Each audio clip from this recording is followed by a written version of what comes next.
আমি তদন্ত আওতালৈ আনি আছো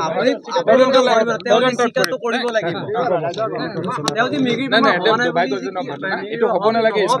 স্কুলৰ ভিতৰত এটলিষ্ট মাৰপিট হোৱাটো খুবেই বেয়া কথা মই সেইটো কাৰণে আহিছো চাবলৈ কিবা যদি আমাৰ নেগলিজেঞ্চ আছে ষ্টাফৰ বা কিবা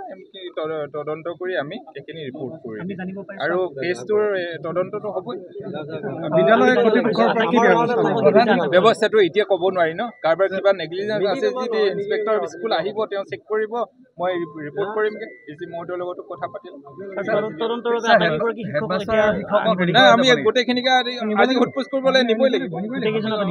এইকেইজনকে কি পৰিৱেশত হ'ল ঘটনাটো আমি জানিব লাগিব নহয় এজনে কৈছে মানে যিজনে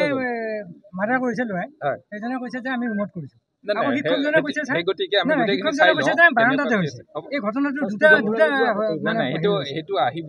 আচল ফেক্টটো আমি গম পাম না তদন্ত হৈ লওক এতিয়া মই ক'ব পৰা নাই কি হৈ আছে তদন্তটো কৰিব দিয়ক আমাক ঠিক আছে থেংক ইউ